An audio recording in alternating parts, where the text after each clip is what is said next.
마태복음 4장 1절부터 11절까지 말씀을 통해서 말씀 시험을 이기는 무기라는 제목으로 함께 말씀 나누겠습니다. 호주 유학 시절 제가 학비와 생활비를 벌기 위해서 했던 일은 청소 일이었습니다.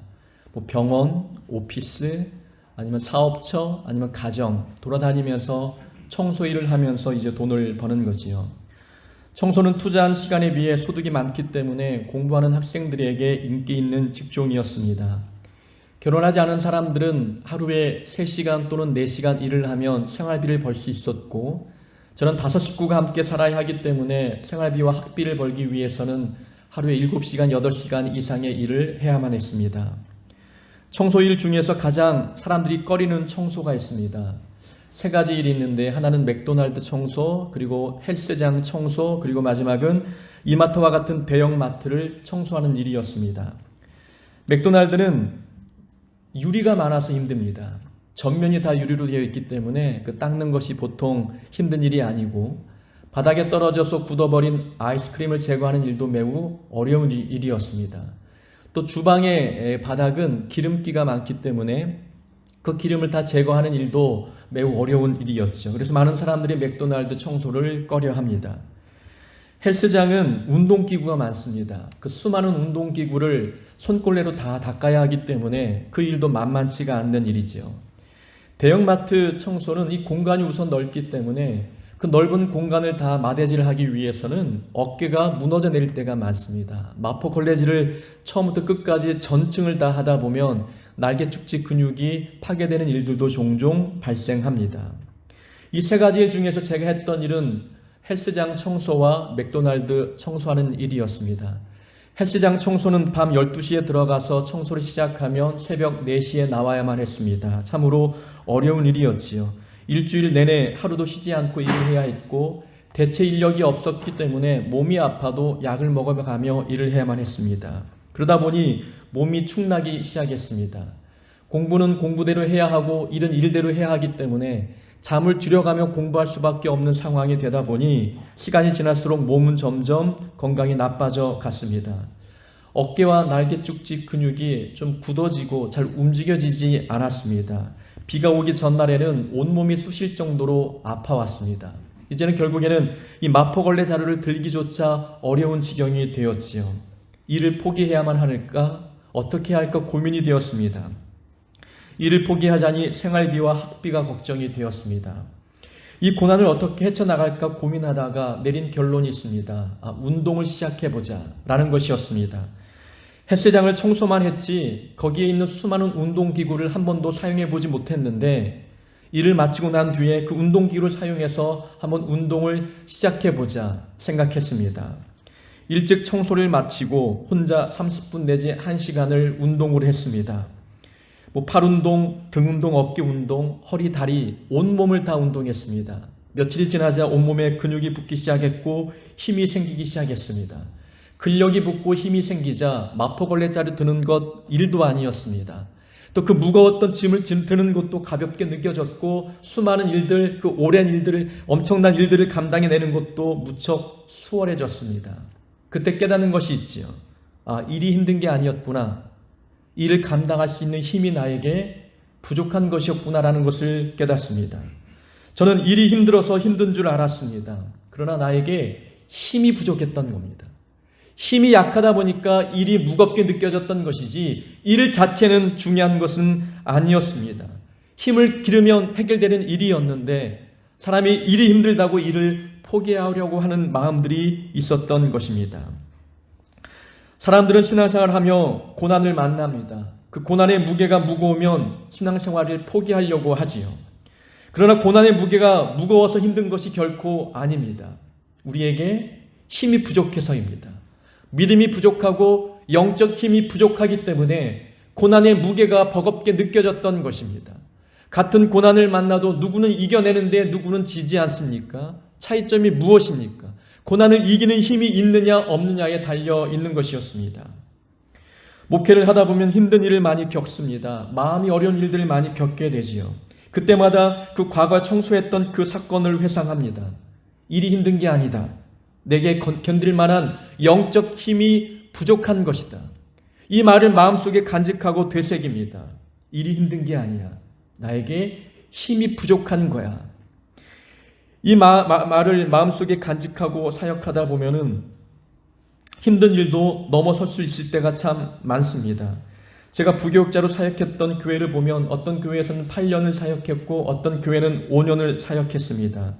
짧은 연수가 결코 아닙니다. 어떤 교회는 부임해 가자마자 그 교회를 사임하고 싶은 교회가 있었습니다. 감정적으로 사람을 대하다 보면은 이유 없이 책망을 듣고 이유 없이 괴롭힘을 당할 때가 있습니다. 무엇인가 기준을 딱 정해주면 그 기준에 맞추면 되는데 위에 사람의 감정이 기준이 되다 보니까 기분 좋은 날은 다 용납이 되고 기분 나쁜 날은 잘해도 욕을 먹는 일들이 발생합니다. 늘 당에는 싸우고 다투는 일들이 비일비재합니다. 아, 교회를 잘못 왔구나 싶은 생각이 들었습니다. 그때마다 당장 그만두고 싶은 마음이 들었지만 일이 힘든 게 아닐 거야. 나에게 믿음이 부족한 것일 거야. 나에게 영적 힘이 부족해서 그런 거야. 라는 생각으로 위기를 그때그때 넘겼습니다. 힘을 키우면 되는데 힘을 키우기보다 문제의 원인이 외부에 있다 생각하고 외부의 탓을 하며 그 고난 때문에 내가 힘들다고 생각하고 모든 일들을 포기하려고만 합니다. 사울 왕에게 골리앗은 버거운 상대였습니다. 그러나 다윗에게는 골리앗은 그렇게 어려운 상대가 아니었습니다. 골리앗의 크기와 무게는 동일했습니다. 사울 왕에게 나타난 골리앗이 다윗에게도 동일하게 나타나지 않았습니까? 그런데 누구는 이겼고 누구는 졌습니다. 그 차이점은 어디에 있는 것입니까? 영적인 힘의 크기였습니다. 사울 왕은 골리앗을 감당할 만한 힘이 없었습니다. 그만한 믿음의 크기가 없었던 것이지요. 하지만 다윗에게는 골리앗을 충분히 이길 수 있는 믿음이 있었고 영적 힘이 있었습니다. 믿음의 크기의 차이가 있었기 때문에 같은 상대를 만났지만 어떤 사람은 숨어버렸고 어떤 사람은 나가 이겨 승리했습니다. 골리앗의 문제가 아니었습니다. 나에게 그 골리앗을 상대할 수 있는 믿음의 크기가 있느냐, 영적 힘이 있느냐, 이것이 더 중요한 문제였습니다. 다윗과 요셉에게도 동일한 문제가 찾아왔습니다. 다윗에게는 우리아의 아내 밧세바가 문제거리였고 요셉에게는 보디발의 아내가 문제거리였습니다. 요셉은 보디발의 아내가 적극적으로 유혹했지만 이겨냈습니다. 하지만 다윗은 우리아의 아내를 보고 정욕이 부릴 일어나 죄에 넘어지고 말았습니다. 같은 문제를 만났지만 누군 이겼고 누구는 졌습니다. 이런 결과 무엇 때문이겠습니까? 문제는 외부에 있지 않았습니다. 문제는 내 안에 있는 것입니다. 나에게 영적인 힘이 있느냐 없느냐에 따라서 승패가 갈립니다. 그 고난의 크기를 능가할 수 있는 영적 힘이 있으면 어떤 유혹이 찾아와도 극복하고 이겨냅니다. 믿음의 크기가 부족하거나 영적 힘이 없을 때에는 작은 고난 앞에서도 넘어지고 맙니다. 신앙생활을 하다 보면 시험거리가 있습니다. 유혹도 많지요. 어떤 사람은 앞에 설명드렸듯이 골리앗과 같은 시험거리를 만납니다. 어떤 사람에게는 보디발의 아내와 같은 사탄의 유혹을 만나기도 합니다. 근데 우리 주변을 둘러보면 어떤 성도는 늘 그 모든 고난을 이겨내지만 어떤 성도는 작은 고난 앞에 넘어집니다. 넘어진 사람들은 외부에서 문제의 원인을 찾습니다.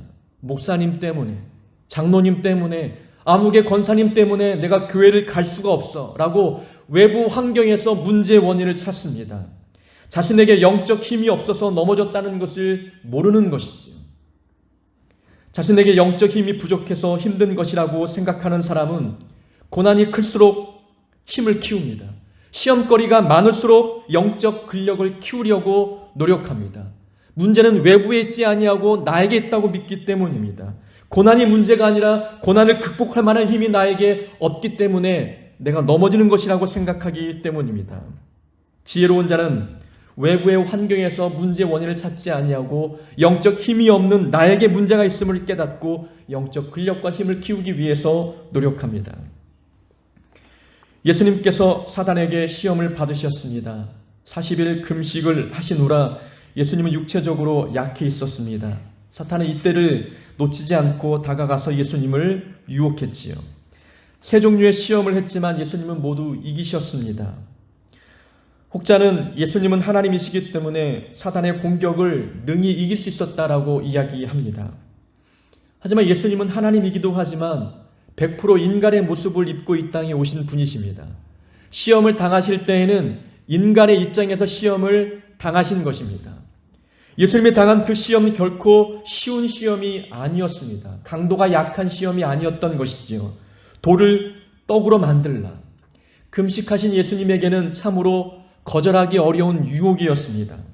성전에서 뛰어내리라. 그러면 하나님께서 너를 도와주실 것이다. 예수님 입장에서 내가 하나님인데 그까짓 것 못할 줄 알아 라는 생각으로 그렇게 할 수도 있는 일이었습니다. 내게 절하면 천하 만국을 주겠다. 참으로 솔깃한 제안 아니겠습니까? 예수님은 이런 유혹을 받으셨지만 단 한 건도 지지 않았습니다. 3대 0의 스코어로 완승을 거두었지요. 예수님에게는 이러한 영적인 힘이 있었습니다. 믿음이 있었습니다. 하나님의 살아계심을 의지하는 영적 근력이 있었기 때문에 어떤 사단의 유혹 앞에서도 굴하지 않으셨습니다. 영적인 힘은 분별력과 그리고 좋은 무기에서 비롯됩니다. 사단이 유혹에 올 때 그 유혹의 의도가 무엇인지를 분별해 낼 줄 알아야만 올바르게 대처할 줄 압니다. 사단이 공격해 오는데 그 공격의 배후에 사단이 있다는 것을 감지하지 못하고 또 그 유혹 속에 담겨있는 올무가 무엇인지를 찾지 못한다면 적당한 무기를 꺼내 싸울 수 없게 되는 것이지요. 예수님에게는 분별력이 있었고 말씀이라는 무기가 있었습니다. 사단의 의도를 정확하게 파악했고 거기에 맞는 말씀을 꺼내 무기 삼아 영적인 힘이 있다는 것을 보여주셨습니다. 예수님이 당한 첫 번째 시험이 무엇입니까? 한번 보십시오. 사단이 말합니다. 내가 만일 하나님의 아들이면 명하여 이 돌들을 떡덩이가 되게 하라. 40일 금식 기도를 마친 후라 예수님은 배가 고프셨습니다. 언뜻 보면 사탄은 먹을 것에 대한 유혹을 하는 것처럼 보입니다. 하지만 조금만 더 자세히 들여다보면 또 다른 의도가 있다는 것을 발견합니다. 돌을 떡덩이가 되게 하라. 너가 하나님의 아들이냐? 능력을 보여줘 봐라 라고 유혹하는 겁니다. 사단은 유혹을 어떤 유혹이냐? 능력을 과시하도록 부추깁니다. 하나님의 아들이라 하지 않았느냐? 이 돌을 가지고 떡으로 한번 만들어 봐라. 그럼 내가 믿겠다. 능력을 보여달라는 겁니다. 은사를 과시해 보라고 부추깁니다. 하나님의 아들이라는 사실을 증명해 보라고, 능력을 과시해 보라고 유혹하고 있습니다. 이런 유혹들을 우리에게 참 많이 다가오지 않습니까? 남들보다 뛰어난 은사를 갖고 있으면 자랑하고 싶어집니다. 좀 놀라운 일들을 업적을 세우면 인정받고 싶어서 그것을 자랑하고 과시하고 싶어 합니다. 그래서 어떤 사람들은 특별한 은사를 받으면 그걸 사람을 섬기는 일에 사용하지 아니하고 자랑하는 데 그 은사를 활용합니다. 자랑하고 과시하고 싶은 마음이 들 때에 사단은 그 마음을 붙잡고 놓아주지 않는 겁니다. 자랑하게 만들고 과시하게 만들어서 모든 영광이 하나님께 올려드리기보다도 그 영광을 가로채 자기가 누리도록 유혹합니다. 어떤 집사님이 성경 공부 중에 이렇게 말씀하셨습니다. 목사님, 아무개 권사님은 권사님인데 방언을 못하시더라고요 라고 이야기합니다. 당신은 할 줄 안다는 것을 간접적으로 자랑하고 있는 것이지요. 아마 그분에게는 특별한 은사를 갖고 있으면 그게 무엇인가 영적인 어떤 계급처럼 높은 계급을 얻은 것처럼 느낀 것 같았습니다. 자랑하고 싶은 것이지요. 그분께 말씀드렸습니다. 집사님, 저는 목사인데도 방언을 못합니다. 방언은 내가 하고 싶어서 할 수 있는 것도 아니고 하기 싫다고 못하는 것도 아닙니다. 하나님이 주셔야 하는 것이거든요. 못한다는 말보다는 하나님께서 은사를 주지 않으셨다라고 말하는 게 맞습니다. 방언의 은사가 없으면 그분에게는 또 다른 특별한 은사가 있을 것입니다 라고 답변해 주었습니다. 방언하는 것에 대해서 자부심을 갖고 있는 사람들이 있지요. 뛰어나다. 나는 놀라운 은사를 갖고 있다 라고 생각합니다. 고린도 교회가 그러했습니다. 고린도 교회는 수많은 은사들이 있었습니다. 평신도들이 방언의 은사, 통변의 은사, 또 병고침의 은사들이 끊임없이 보였습니다. 그런데 문제는 은사는 있지만 그 은사를 잘못 사용하고 있었습니다. 은사가 마치 계급이 되었습니다. 놀라운 현상이 나타나면 그 사람은 좀 더 높은 영적인 수준을 갖고 있는 사람이라고 생각했습니다. 좀 보잘것없는 은사면 나보다 아래에 있는 존재로 여기는 일들이 있었던 것이지요. 은사를 자랑하고 과시하고 있었습니다. 사단은 능력을 과시해보라고 유혹할 때 목적은 딱 한 가지입니다. 말씀드린 것처럼 하나님께 영광을 올려드리지 못하도록 만드는 거죠. 주신 은사, 주신 능력, 재능과 달란트, 이 모든 것을 통하여 하나님께 영광 올려드리고 이웃에게는 사랑을 베푸는 도구로 삼아야 되는데 모든 영광을 자기가 가로챕니다. 자기가 인정받습니다. 사람들의 주목을 받으려고 합니다. 그러면 주어진 은사를 바르게 사용할 수 없습니다. 예수님께서 말씀하셨지요. 사람이 떡으로만 살 것이 아니요 하나님의 입으로부터 나오는 말씀으로 살 것이라. 진짜 능력이 무엇인지를 말씀하고 있는 겁니다. 진짜 능력은 무엇이냐? 하나님의 말씀대로 사는 것입니다. 은사를 아주 큰 은사, 특별한 은사, 겉으로 드러나는 은사를 받아야만 능력 있는 종이 아니라 말씀대로 사는 자가 능력 있는 종입니다. 말씀에 순종하고 그 말씀대로 지키려고 노력하는 그런 삶을 사는 자가 하나님 보실 때에 능력 있는 자입니다. 말씀대로 살면 우리 인격에 그리고 우리 삶에 성령의 열매가 맺어집니다. 은사도 중요하지만 저는 더 중요한 것은 열매라고 생각합니다. 성령의 은사는 하나님이 강권적으로 주시는 선물입니다. 선물이라는 말은 거저 얻었다는 뜻입니다. 내가 노력하지 않아도 하나님이 주시니까 내가 받은 겁니다. 그러니까 주인은 하나님인 것이죠. 그 은사는 하나님이 거저 준 것인데 성령의 열매는 거저 받은 것이 아닙니다. 나에게 사랑의 열매가 필요하다 싶으면 어떻게 해야 됩니까? 가만히 있으면 사랑의 열매가 저절로 맺어집니까? 그렇지 않습니다. 성령의 열매는 노력해야 합니다. 내가 애를 쓰고 노력해야 맺어지는 겁니다. 사랑의 열매를 맺기 위해서는 사랑할 수 없는 사람과 만나야 되고 그를 품어야 되고 용서해야 되고 보기 싫은 사람과 만나 대화하면서 그를 받아들이는 그런 노력과 훈련이 있어야 합니다. 그래야 사랑의 열매가 맺어지는 것이지요. 충성할 수 없는 상황에 열심히 충성할 때 그때 충성의 열매가 맺어지는 겁니다. 이런 환경에서 이런 상황에서 어떻게 충성하느냐? 환경을 탓하지 않고 애를 쓰고 노력할 때에 열매가 맺어지는 겁니다. 그러니까 성령의 열매는 내 노력을 통해서만 얻어지는 것들이지요.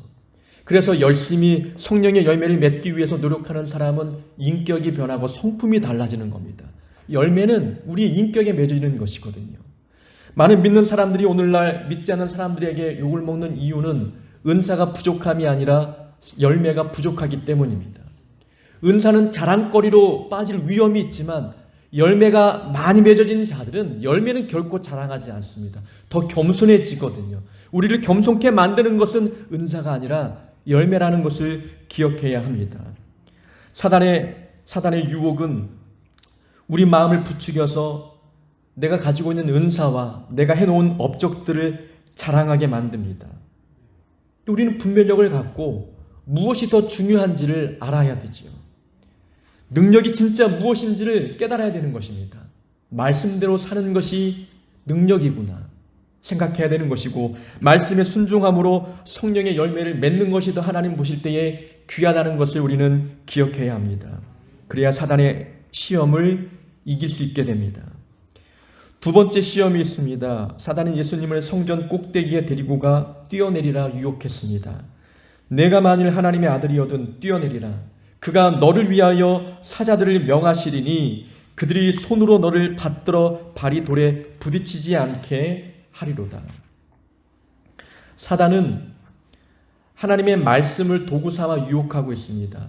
그가 너를 위하여 사자들을 명하시리니 그들이 손으로 너를 받들어 발이 돌에 부딪히지 않게 하리로다. 시편 91편의 말씀을 가지고 예수님께 접근한 겁니다. 예수님의 첫 번째 시험에서 하나님의 입에서 나오는 말씀으로 살아야 된다라고 얘기하니까 그러면 그 말씀을 무기 삼아 공격하고 있는 것입니다. 그러나 사단은 하나님의 말씀을 가지고 다가오지만 그 말씀을 왜곡하지요. 발이 돌에 부딪히지 않게 하리로다. 우리를 보호하시고 우리와 함께 하시겠다는 말씀입니다. 근데 사단은 거기를 조금 왜곡시킵니다. 하나님은 너를 위험에서 보호할 것이 분명하기 때문에 성전 꼭대기에서 뛰어내려도 괜찮다. 순서를 좀 바꾸지 않습니까? 하나님이 함께 계시니까 무슨 짓을 해도 너는 괜찮을 거야 라고 사단이 이야기하는 것입니다.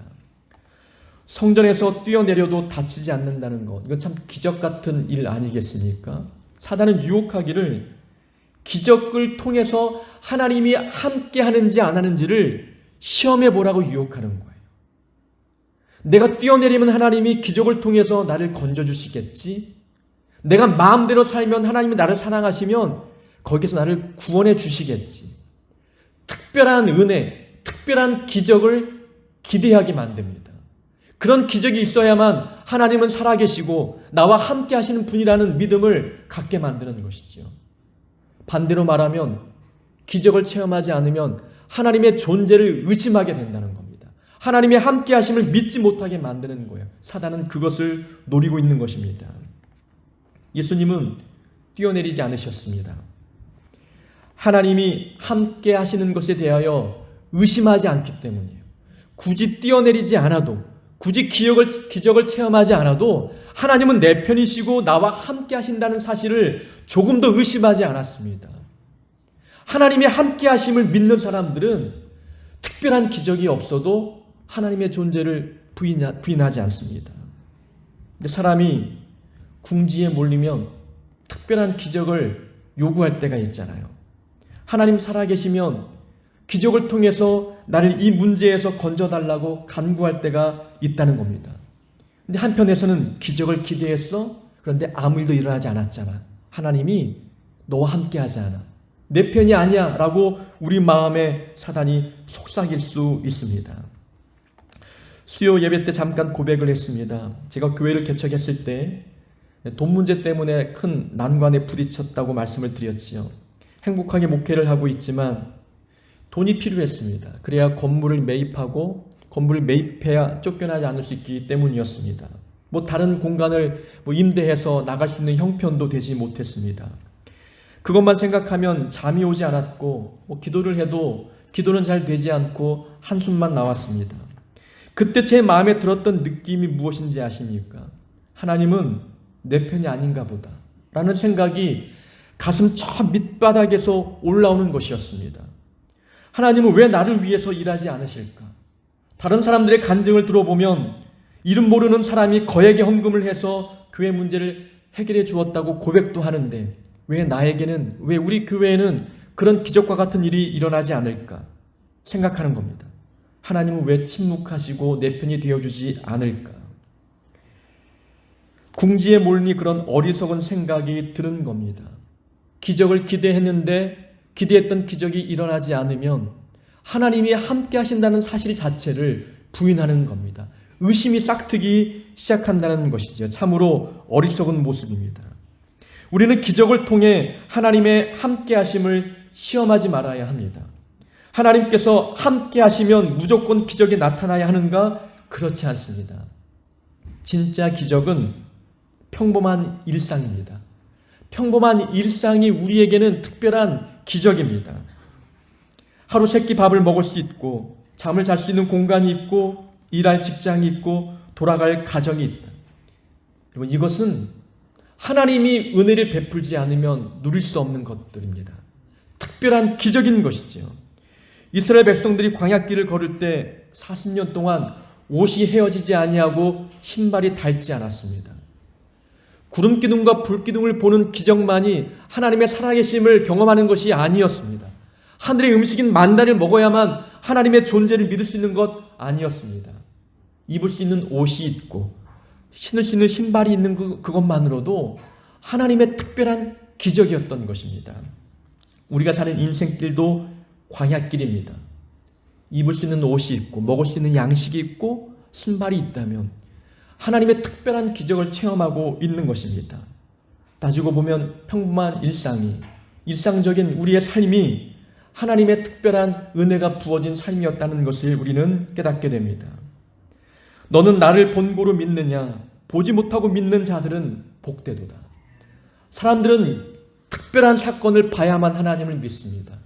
부활하신 주님을 직접 만나고 그 손에 못자국을 만져봐야만 믿겠다는 사람들이 있습니다. 보지 못하고 믿는 자들도 있다는 거죠. 말씀만 듣고도 하나님 믿는 자들이 있다는 것입니다. 너희는 표적과 기사를 보지 못하면 도무지 믿지 않는구나라고 주님이 말씀하셨습니다. 말씀만 들어도 믿는데 표적과 기사를 구하는 어리석은 사람들을 향해서 책망하시는 것입니다. 우리는 귀를 열면 말씀이 들립니다. 말씀을 들으면 은혜가 되기도 하고 감동이 밀려오기도 합니다. 우리의 죄가 깨달아지기도 하고 우리의 막힌 생각이 열리기도 합니다. 말씀이 깨달아지는 그 즉시 머릿속이 맑아지는 경험들을 해보지 않습니까? 뭔가 먹구름이 싹 거치는 것처럼 보이지 않는 것들이 보일 때가 있다는 거죠. 아, 그렇구나. 이것은 성령님이 우리 마음에 역사하는 겁니다. 말씀을 듣기만 해도 하나님 살아계심을 우리는 체험할 수 있다는 것이죠. 굳이 성전 위에서 뛰어내리지 않아도 하나님이 나와 함께 하심을 충분히 믿을 수 있습니다. 이 믿음이 있을 때에 사단의 유혹을 이겨낼 수 있는 것입니다. 기록되었으되 주 너의 하나님을 시험하지 말라. 기적을 경험하지 않아도 하나님은 내 편이시야. 그러니 하나님 시험하지 말라라고 주님이 우리에게 말씀합니다. 세 번째 시험이 있습니다. 사단은 예수님을 높은 산으로 데리고 갔습니다. 천하 만국과 그 영광을 보여주면서 만일 나에게 엎드려 경배하면 이 모든 것을 주겠다라고 유혹했습니다. 이 유혹에 담겨있는 사단의 목적이 무엇이겠습니까? 사단은 노력 없이 영광을 얻을 수 있다고 유혹하는 겁니다.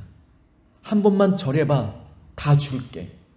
나랑 손 한번 잡아봐, 타협해봐, 내가 원하는 것 다 줄게 라고 유혹하는 겁니다. 노력하지 않고 결과를 얻을 수 있다고 믿게 만드는 겁니다. 땀 흘리지 않아도 좋은 결과, 원하는 결과를 얻을 수 있다고 사단은 유혹하고 있는 겁니다. 다만 사단에게 굴복하면, 세상과 타협하면, 세상과 손만 맞잡으면 원하는 것 다 얻을 수 있다고 사단은 우리 마음에 충동질을 하는 것입니다. 우리는 속지 말아야 합니다. 우리 두 가지를 속지 말아야 되는데, 하나는 이 천하만국은 사단의 것이 아닙니다. 하나님의 것입니다.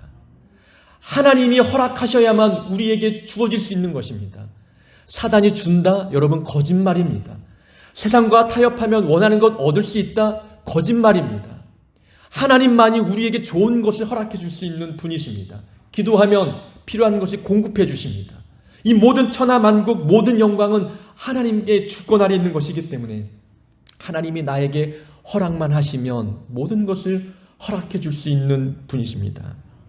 또한 두 번째 속지 말아야 될 것은 십자가 없는 영광은 없다는 겁니다. 십자가를 통과하지 않고는 영광을 얻을 수 없습니다. 하나님 나라의 법칙은 노력 없이 결과를 얻는 이것이 아닙니다. 하나님 나라는 눈물로 씨를 뿌려야만 기쁨으로 단을 거두는 것입니다. 열심히 일한 농부에게 한 데나리온씩 나눠주었던 그 비유를 기억하지 않습니까? 일하지 않았는데 한 데나리온 받았다. 이것은 하나님 나라의 법칙이 아닙니다. 땀 흘린 만큼 보상을 얻는 것이 하나님 나라의 법칙이죠. 내가 열심히 일하면 일한 만큼 얻는 것, 이건 당연한 것이 아닙니다. 내가 열심히 일해도 결과를 못 얻을 수 있어요. 내가 땀 흘려도 열매 못 얻을 수 있는 거예요. 하나님이 허락해 주셔야만 결과가 내 손에 주어지는 것입니다. 노력한 만큼 얻는 것이, 이것이 하나님 나라의 법칙이며 그것이 특별한 은혜와 기적입니다. 예수님은 십자가 위에서 죽으시고 부활하셨습니다. 부활하신 후에 하나님 우편에 앉으셨지요. 이 사건을 빌립보서에서 이렇게 기록하고 있습니다. 사람의 모양으로 나타나사 자기를 낮추시고 죽기까지 복종하셨으니 곧 십자가에 죽으심이라. 이러므로 하나님이 그를 지극히 높여 모든 이름 위에 뛰어난 이름을 주사 하늘에 있는 자들과 땅에 있는 자들과 땅 아래에 있는 자들로 모든 무릎을 예수 이름에 꿇게 하시고, 하나님이 예수님을 높여주셨습니다. 하늘에 있는 것과 땅에 있는 것과 땅 아래에 있는 모든 것이 예수님의 이름 앞에 무릎 꿇게 하셨습니다. 예수님을 높여주신 것이요, 존귀하게 여겨주신 것입니다. 그렇게 예수님을 높여주기 위해서 예수님을 거쳐가야 할 과정이 있었습니다. 그것이 무엇입니까? 십자가의 죽음이었습니다. 십자가 위에서 죽기까지 충성하시고 순종하셨기 때문에 하나님은 예수님을 높여주시고 영광을 허락해 주신 것입니다.